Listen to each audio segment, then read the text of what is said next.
Hello বন্ধুরা, আজকে আমি বানাবো মটন কষা। তার জন্য মটনটা ধুয়ে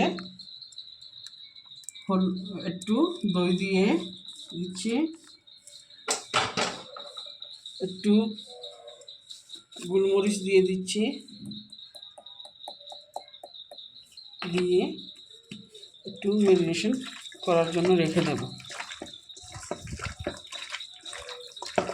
ভালো মতো মাখে তারপরে একটু রেখে দেবো, 1 ঘন্টার জন্য রেখে দেবো ঢাকা দিয়ে। তেলটা গরম বসিয়ে দিচ্ছি। এখন আলুটা আগে ভেজে নেব। তেলটা গরম হয়ে গেছে,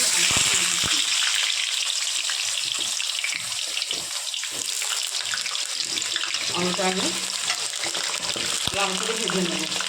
তার জন্য একটু হলুদ আঙুল দিয়ে দিচ্ছি, একটু হলুদ দিয়ে দিচ্ছি, খুব ভালো করে লাল করে ভেজে নেব।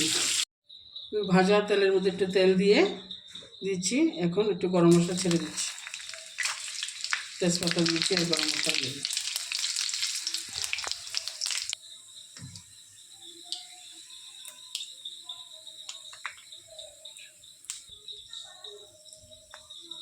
মশলাটা ভালো হয়ে গেছে। এখন তেলটা পেঁয়াজটা দিয়ে দিচ্ছি।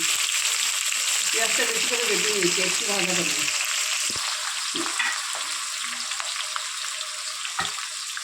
ভাজা হয়ে যাক। আর এই যে আমার বাটা মশলাটা রেডি হয়ে গেছে।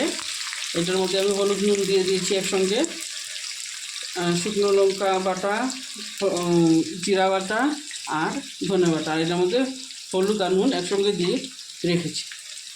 আর এই যে টমেটোটা বেটে রেখেছি এই মশলার মধ্যে দেব। একটু ভাজা হয়ে গেছে পেঁয়াজটা, এখন মশলাটা ঢেলে দিচ্ছি। মরিচের বাটা সব যে বেটে রেখেছিলাম বাটা মশলাটা ঢেলে দিচ্ছি। এখন এটা সুন্দরভাবে কষিয়ে নেবো। আগে মশলাটা কষানো হয়ে গেছে, এখন টমেটোটা দিয়ে দিচ্ছি। একটু ভালো মতো কষিয়ে নেব। মশলাটা কষিয়ে নিয়েছি, এখন এটার মধ্যে মাংসটা ছেড়ে দিচ্ছি, যে দই দিয়ে আর গোলমরিচ দিয়ে ম্যারিনেট করে রাখা ছিল। এখন আস্তে আস্তে একবারে কম আঁচের মধ্যে কষিতে থাকবো। মাংস নিজেরই জল বেরোচ্ছে, এটাকে আস্তে আস্তে কষাতে হবে, তারপরে শুকিয়ে দিতে হবে, তারপরে পেঁয়াজ রসুন দেবো। এখন আলুটা দিয়ে দেবো, ভাজা করা আলুটা দিয়ে দিচ্ছি। তারপরে একটু সময় কষাবো। এখন পেঁয়াজ আদা রসুন বাটা ছিল যেটা, এটা দিয়ে আরও কষাবো। একটু মটর দিয়ে দিচ্ছি,